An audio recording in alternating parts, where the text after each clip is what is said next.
여러분들도 많이 새롭게 변해 보십시오. 겉도 변하고 속도 변하고 우리 인생이 완전히 주님 안에서 변하는 우리 모두가 되시기를 주님의 이름으로 축복합니다. 할렐루야. 우리 빌립보서 3장 17절부터 21절 말씀입니다. 형제들아 너희는 함께 나를 본받으라. 그리고 너희가 우리를 본받은 것처럼 그와 같이 행하는 자들을 눈여겨보라. 형제들아, 믿는 사람들을 말하는 겁니다. 형제들아, 형제 자매들아, 형제 자매 여러분들, 나를 본받은 사람 되십시오. 그럼 우리는 어떤 생각이 듭니까? 아, 본받아야 되겠구나. 뭘 본받지? 이런 생각이 되지 않습니까? 그렇죠? 나를 본받으라고 그랬으니까 저 사람은 인품을 본받아야 할 건가? 아니면 하는 스타일을 바꿔야 되는가?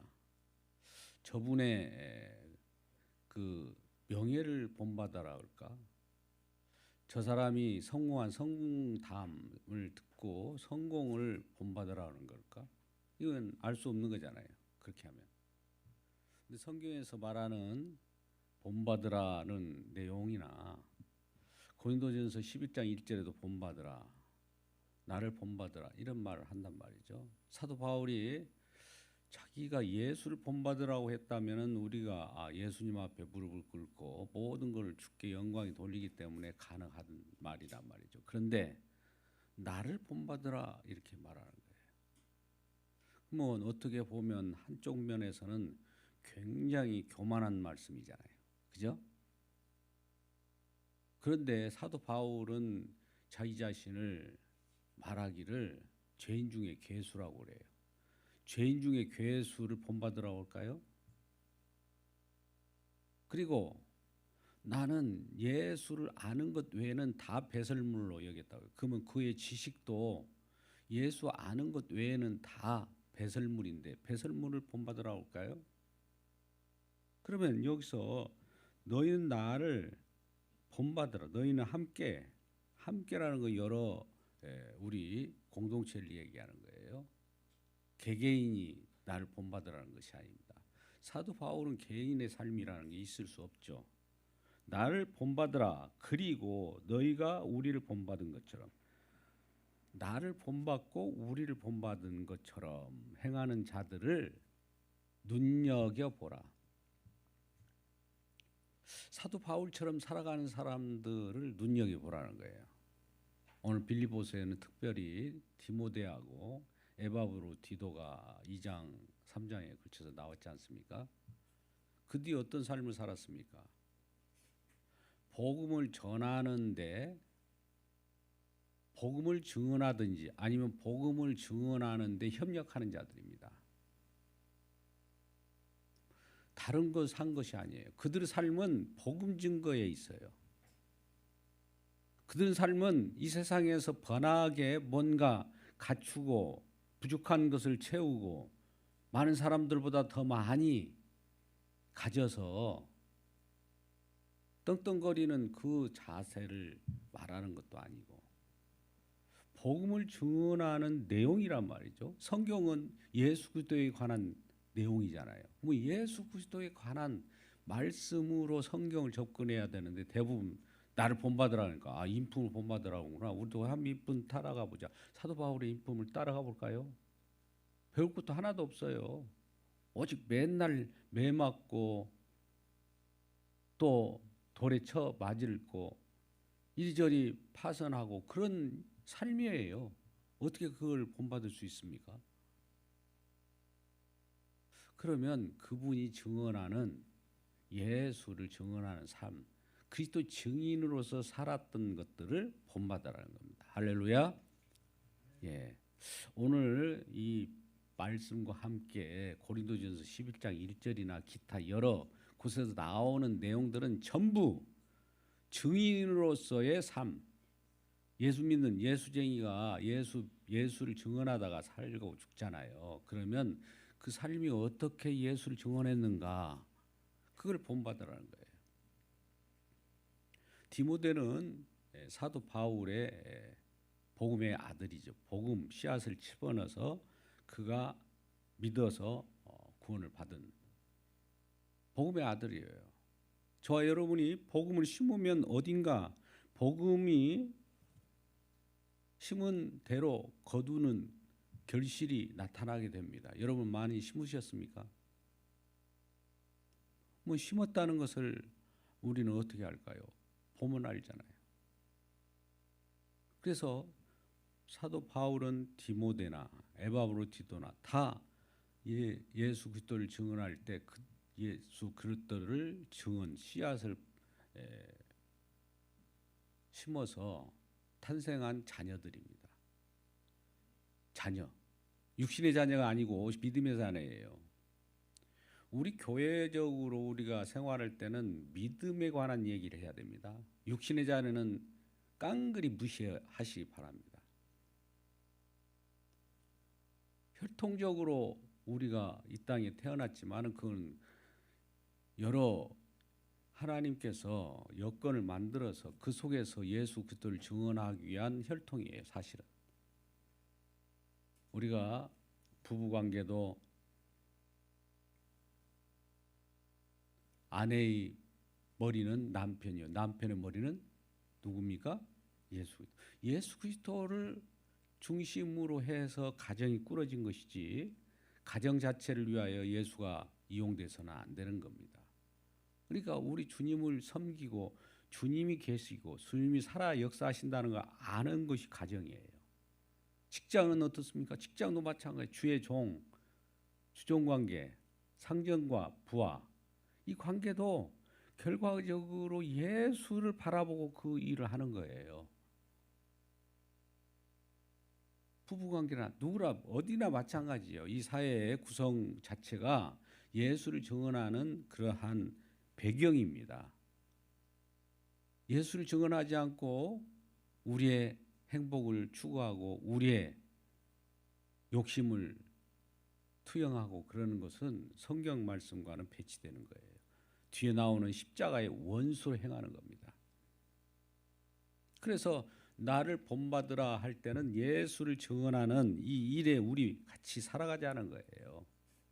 우리 다른 세상 것 취하지 말고, 물론 없어서는 안 되겠지만 세상을 추구하지 말고 우리 주님을 바라보고 주님에 대하여 우리 소속이 어디인가를 생각하면서 그 예수 그리스도를 증언하는 삶으로 같이 살아가십시다. 이 말을 나를 본받는 자 되라라는 거예요. 그리고 우리를 본받는 자, 우리를 본받는 자들이 누구 있는가 한번 살펴봐라. 아까 말씀한 대로 디모데를 봐라. 에바브로디도를 봐라. 보면은 그들이 어떤 삶을 사는가. 그들도 마찬가지 예수 그리스도를 증언하는 삶을 사는 거예요. 모든 생활 자체가 예수에게 모든 꽂혀 있어요. 뭐 그들을 오늘 본받으라든지 그들이 행하는 것을 눈여겨 보라고 그래요. 눈여겨 본다는 것은 뭐 그들이 어떻게 사는가 이렇게 기웃거리고 이런 삶을 이렇게 뭐 관찰한 것만으로 끝나는 거랍니까? 그렇게 그들이 살아가는 것대로 여러분들도 그리스도 증인으로 살아가세요 하는 거예요. 말로만이 아니라. 우리 예수 그리스도를 말합니다. 예수 그리스도는 우리의 구원주가 되고 우리의 통치자가 되고 우리의 만왕의 왕이라는 걸 날마다 얘기해요. 말로만은 끝나는 것이 아니라 우리의 이 삶이라고 할까요? 우리가 그렇게 물론 주님께서 이끌리시는 우리를 이끄시는 삶이 있어요.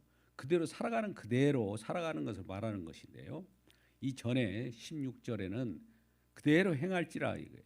우리 주님께서 이끄신 대로 그대로 행한 거.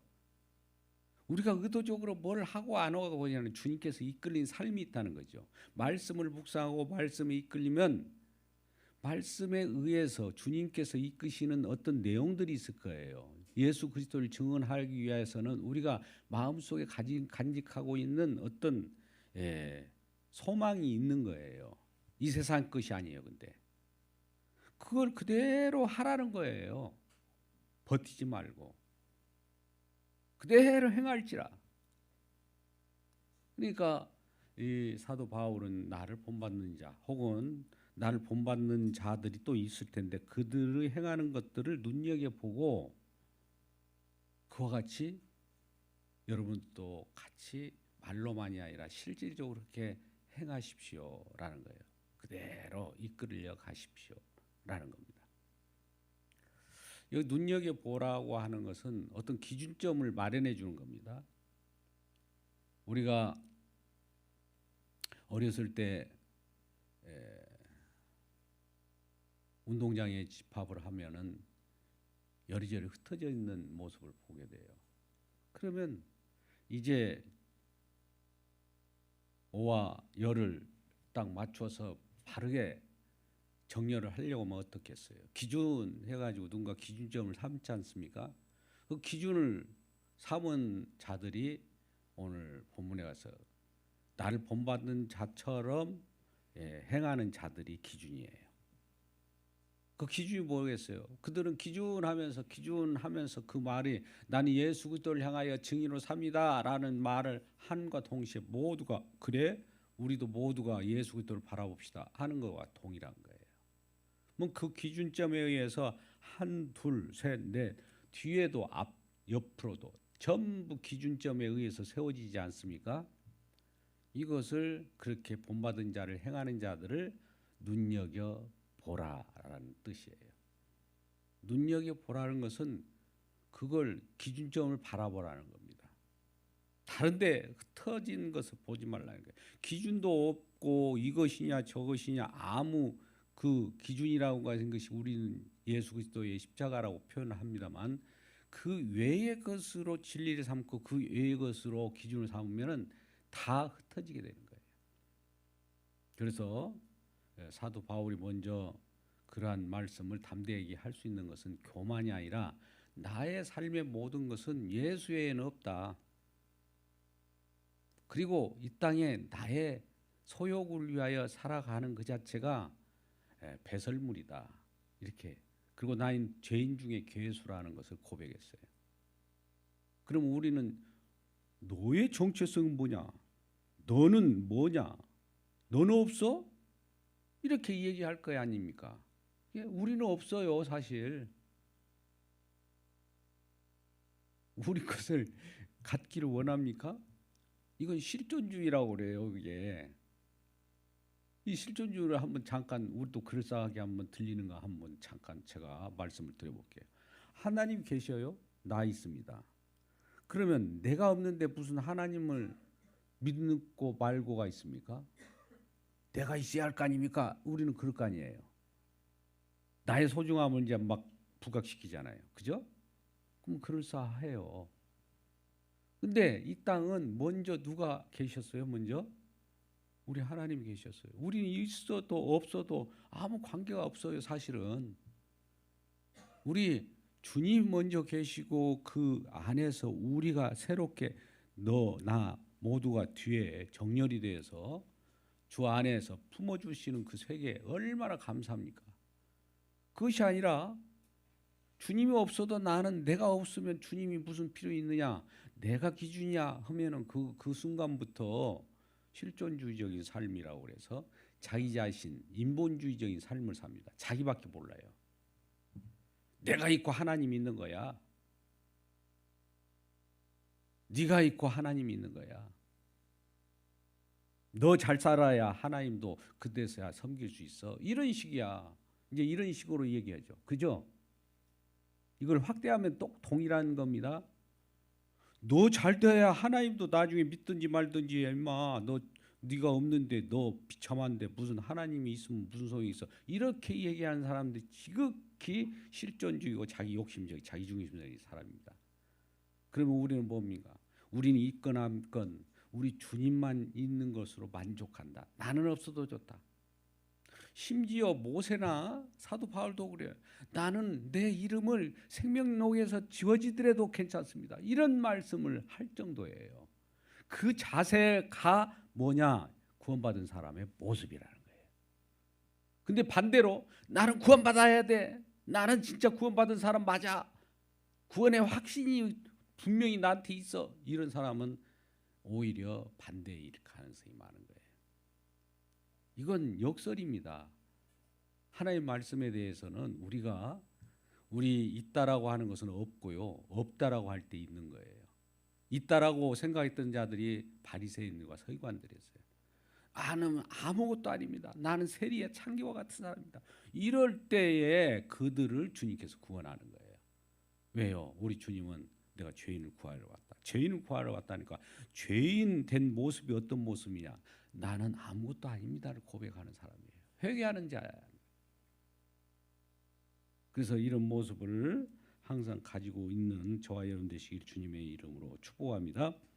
내가 여러 번 너희에게 말했거니와 18절입니다. 이제 눈물로 흘리며 말하도다. 눈물을 흘리며 말하도다라는 것은 얼마나 사도 바울이 그동안 복음을 증언할 때 이 복음의 수고가 헛되게 되는 경우가 많아요.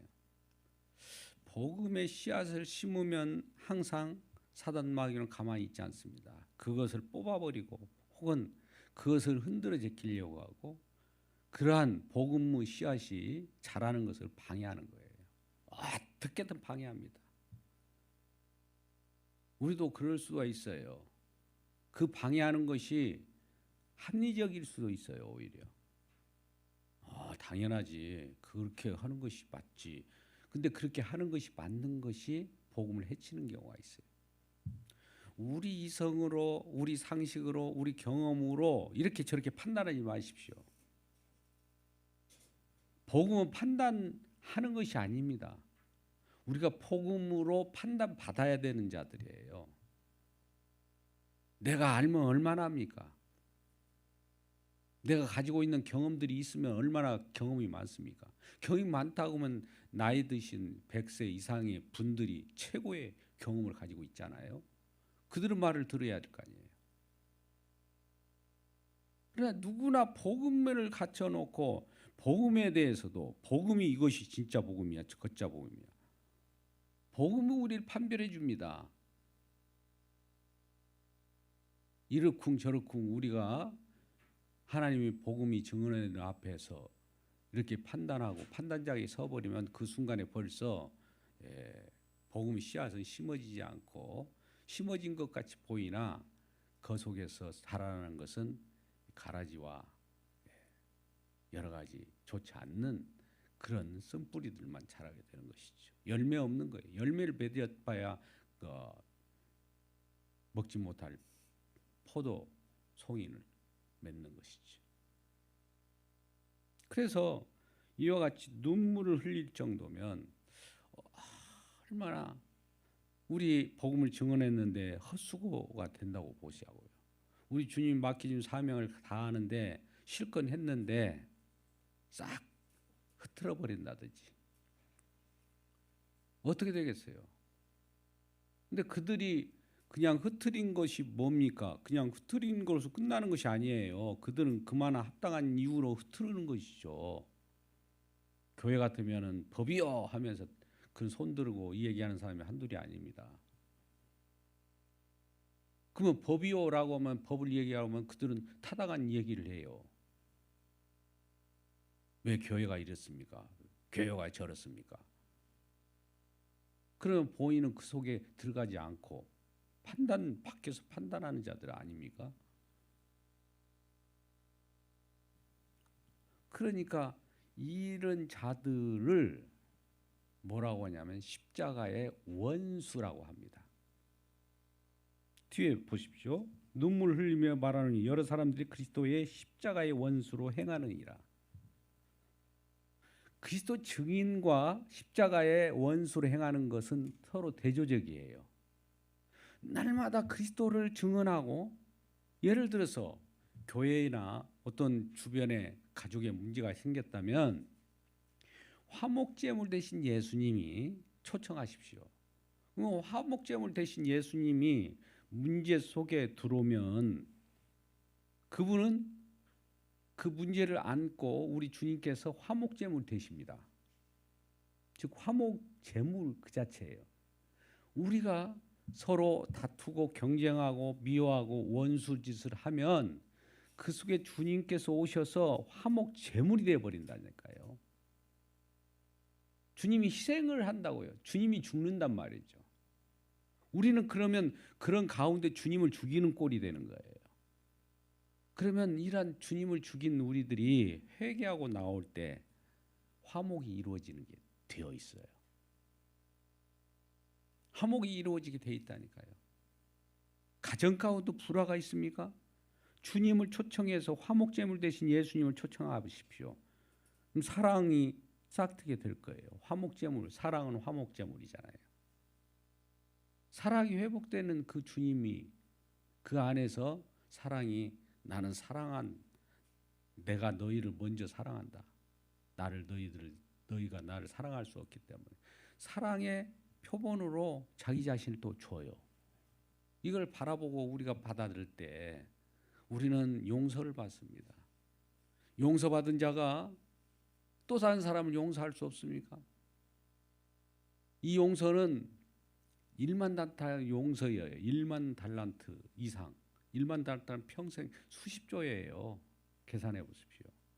근데 돈 1,000만 원을 용서를 못 합니까? 우리는 죽음까지도 용서받았는데 사망으로부터 건진받은 그 용서가 얼마나 큽니까?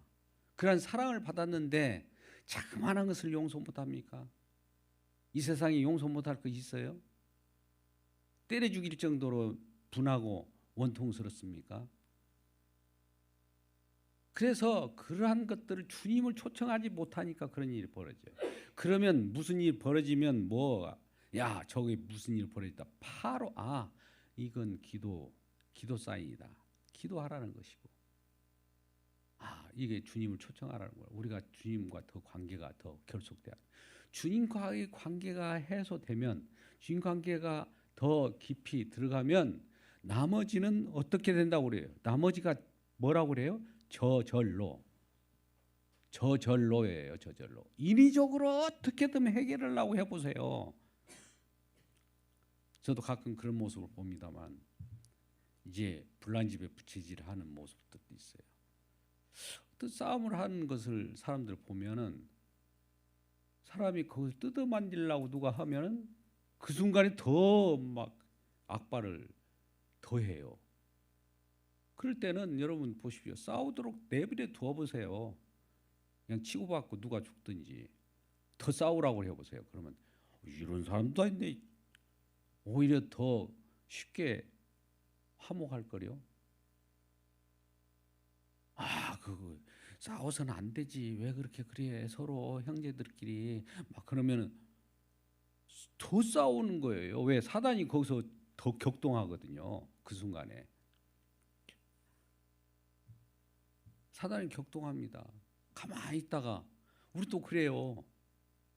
무슨 약속을 해서 그냥 저절로 올 수도 있는데 이렇게 저렇게 하라 하면은 내가 하려고 했는데 네가 그 말했으니까 나 안 할 거야. 마당 새야, 마당 쓸으라 그러니까 에이 예 하고 쓰는 것이 아니라 나한테 쓰라고 해요. 당연히 내가 쓰려고 그랬는데 기분 나빠서 안 쓴대요. 그런 일이 이제 여기에 십자가의 원수로 행하는 자들의 모습이에요. 두 가지가 나옵니다. 그리스도 증인과 우리 주 예수 그리스도의 십자가의 원수의 관계는 대조적이다. 그런데 십자가의 원수로 행하는 자들도 그렇게 행하면서도 상쾌함이 있어요. 통쾌함이 있어요.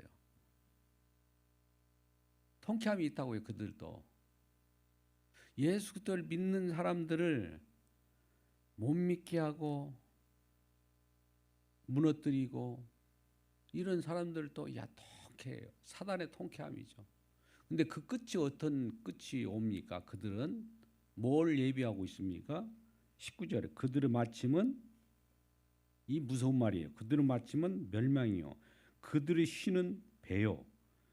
그 영광은 그들의 부끄러움이 있고 땅의 일을 생각하는 자라. 땅의 일을 생각한다는 건 육신의 일을 생각한다는 거예요. 하늘에 우리 주님이 주시는 복음, 주님이 주시는 그 사랑, 이 생각하지 않고 내 생각만 얘기하는 것이 땅의 일이에요. 예수 그리스도를 믿는 저와 여러분에게 사도 바울도 권면하잖아요. 땅의 지체를 죽이라고 그래요. 땅의 지체를 죽이라는 것은 땅에 사는 우리 욕심 없는 사람 없잖아요. 이것이 너무 강하다 보면 복음까지도 훼손이 됩니다. 땅의 지체를 죽이려고 하는데 안 되잖아요. 그러니까 우리가 날마다 죄와 싸운다고 해요. 기도하면서 이 육신의 이 죄가 우리 스스로 이길 수가 없어요. 오라가 나와요. 오라. 나는 안 됐네. 내 죄를 내가 어떻게 처리할 수가 없군요. 내 욕심을 어떻게 할 수가 없어요. 날마다 눈물. 근데 주님께서 그런 눈물을 보고 계시죠. 그때 성령이 임하여서 그들의 마음을 위로하는 거예요. 아, 너가 안 되는구나. 너 스스로 안 된다는 거 알았어? 내가 결코 정죄함이 없는 자로서 너에게 그리스도 예수 안에 성령을 통해서 네 마음을 안정시켜 줄게 하면서 우리 주님이 딱 또 우리 마음 가운데 오셔서 평안을 주시고, 그러나 주님께서 용서하셨기에 이제 누가 원수들이 나에게 비방이나 고소나 참소를 한다 할지라도 우리 주님이 무죄를 선언하고 정죄함이 없다라고 선언했기 때문에 그것 때문에 사는 거예요. 그러면 그것 때문에 사는데도 불구하고 또 우리 또 죄를 져요. 죄를 먹고 마시는 것을 즐겨하는 것은 아니에요. 왜 내가 또 이렇게 죄에 대해서 너무너무 미워하고 죄를 짓는 내 자신이 왜 이런가? 예수 그리스도의 증인들은 이와 같이 살아요. 그렇기 때문에 사도 바울이 마지막에 나는 죄인 중에 괴수다. 사도 바울을 따라갈 사람이 있습니까? 사실. 근데 왜 죄인 중에 괴수, 죄인도 또 죄인이지만은 그 중에 또 괴수 정도 될 정도로 그 마음에 갈등을 했을까요? 이 생각을 해보셔야 되는 거예요. 그래 우리가 이 갈등을 우리로서 끝나는 것이 아니라 주님께서 이제 결코 정죄함이 없다라고 하면서 우리를 품어줄 때 우리는 멸망으로부터 희망의 새로운 하나님의 자녀가 되는 기쁨을 누리게 되는 겁니다. 자, 20절에 그러나 우리의 시민권은 하늘에 있는지라 거기로부터 구원하는 자 곧 예수 그리스도를 기다리느니. 우리 이 땅에서는 물질의 육신의 모든 소욕들은 이런 것들은 내 자신을 위하여 있구나. 그러나 이 자신을 위했다가 멸망으로 끝나니까 우리의 시민권, 우리의 거주지는 저 하늘 것으로 다시 태어났잖아요. 우리가 현재 주소가 이 땅에 혈통적으로 부모님으로 태어난 이 주소가 아니라 하늘로부터 거듭났죠. 예수 믿고. 할렐루야. 그래서 믿음의 형제 자매라고 하는 거예요. 하늘로 태어난 거예요. 그러면 하늘 것을 소중히 해야지 혈통적인 걸, 육신적인 걸 소중히 하면 어떻게 되겠습니까? 그럼 육신적으로 혈통적인 것은 왜 주어졌습니까? 하늘의 것을 심을 수 있는 배경을 깔아놓은 거예요. 우리들이 가족을 하나님 만들어 주셨죠. 혈통적인 거. 왜 만들어 주신지 아십니까? 하늘의 것으로 심으라고 만들어 주신 거예요. 우리 일터나 여러 이것저것 종사하는 곳, 그것은 왜 있습니까? 하늘의 것을 심으라고 나와 있는 거예요. 전혀 그것과 무관하게 살아버리면은 이 사람들이 멸망의 자식들이죠. 그러나 하늘 것으로 우리 시민권은 하늘에 있다는 거예요. 시민권이 얼마나 소중한 줄 아십니까? 일단은 로마 시민권만 있어도 엄청납니다. 우리가 사도행전 22장 28절에 보면 천부장이 나와요. 천부장도 그 천부장이라는 게 얼마나 또 그 권력이 또 강합니까? 로마의 천부장이라면 1000명 정도를 거느리는 그러한 지휘관 아닙니까? 그도 로마의 시민권을 샀다고 그랬어요. 뭘로? 돈으로 샀어요. 손으로. 매관매직했던 거죠. 시민권, 로마의 시민권이라는 거 그 당시도 로마 시민권도 대단한 거예요. 로마 시민권만 가졌어도 어디 가서도 그냥 통과입니다. 통과. 오늘날 아무리 민주국가라고 하며 자유국가라고 얘기하지만은 어디 가도 뭐 영주권, 뭐 비자 이런 것들도 제재를 가하잖아요. 추방해 버리고. 그런데 로마 시민권은 어디로도 통해요. 그나마 특별히 로마에 주둔하는 로마 군인들이 빌립보에 많이 주둔을 했어요. 자주장사 이런 것을 봤을 때 군인 군복 이런 것들을 많이 만들기도 하고. 로마는 거기서부터 거리가 있지만은 그럼에도 불구하고 빌립보에도 이러한 군대들이 주둔 지어예요. 로마에 어떤 시민의 자격을 줬으면 무조건 오케이예요. 모든 것이 로마로 통해요. 법도 로마로 통하고 길도 로마로 통하고. 그때 로마라는 건 세상 팍스 로마라는 말을 들어보셨을 거예요. 모든 세상의 중심이 로마 시민권이 있는 자는 그래서 그만큼 새로움을 받고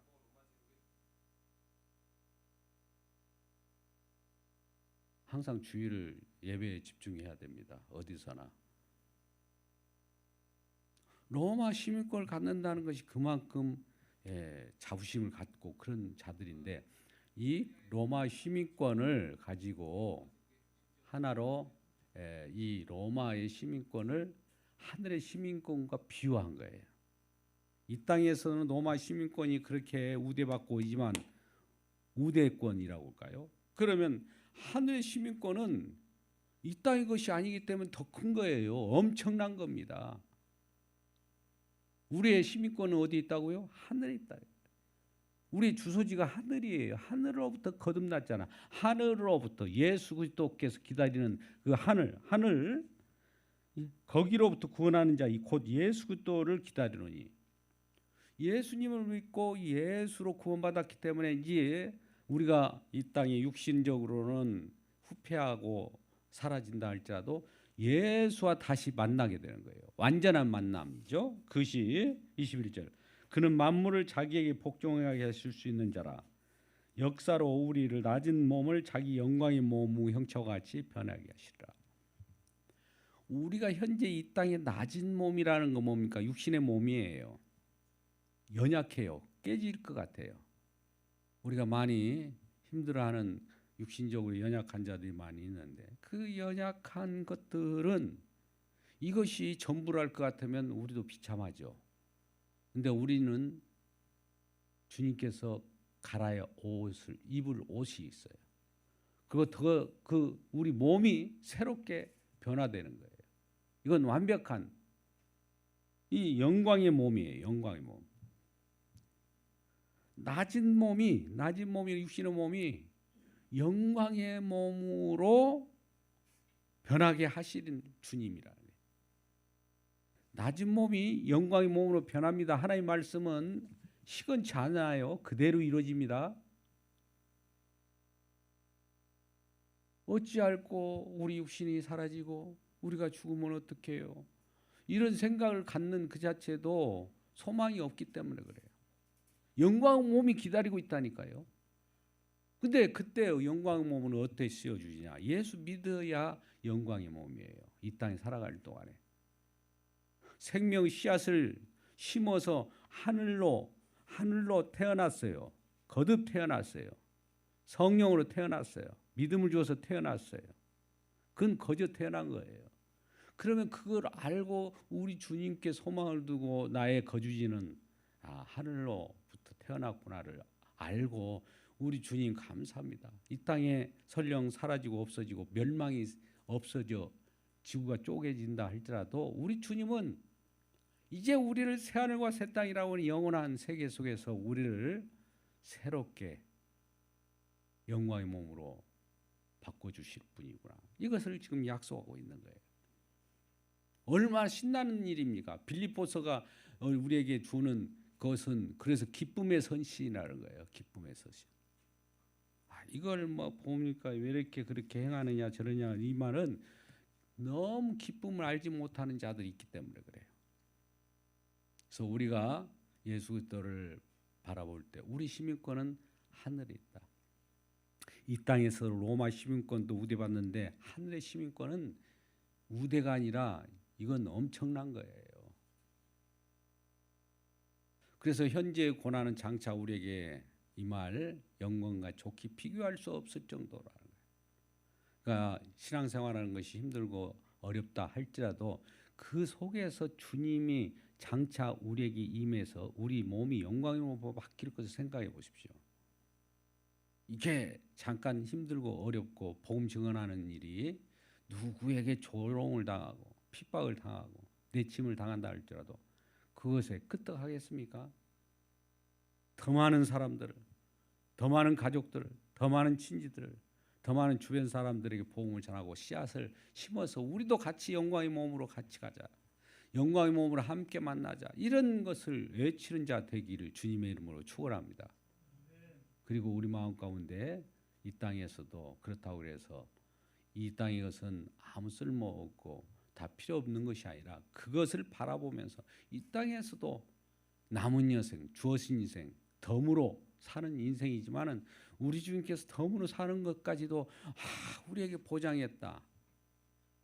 이것까지도 주시다니 정말 감사합니다. 이 땅에 덤으로 주어진 삶은 나의 즐기는 삶이 아니라 이제 그리스도 증인으로서 성령을 받고 이제 내 가족부터 이웃과 주변 사람들에게 복음을 전하면서 그들도 함께 일한 영광의 몸에 합세해 나가자는 절규의 몸소리를 우리가 사도 바울처럼 외치는 자 되기를 바랍니다. 그럴 때 우리가 모두 함께 즐거움으로 영원한 천국으로 나타나는 백성들이 되는 겁니다. 우리 시민권은 하늘에 있습니다. 저와 여러분의 시민권은 하늘에 분명히 있다라고 말씀하고 있어요. 이러한 희망을 갖고 우리 주님을 섬기며 기쁨으로 살아가는 저와 여러분 되시기를 주님의 이름으로 축원합니다. 기도하겠습니다. 아버지 하나님 감사합니다. 우리 주님이 주시는 그 사랑, 주님이 주시는 그 기쁨 오늘 소망으로 안고 살겠습니다. 이 땅에 살아갈 때에도 힘들고 어렵고 또 사람 관계 속에서 정말 여러 가지 쓰라린 일이 있더라 할지라도 이것이 중요한 것이 아니라 우리의 소속은 하늘에 있고 하늘의 시민권으로 살아가기 때문에 이 땅에 모든 일들이 어떤 일이 벌어진다 할지라도 거뜬하게 승리로 기쁨으로 살아갈 수 있는 우리 모두가 되게 하여 주시옵소서. 예수님의 이름으로 기도드리옵나이다. 아멘.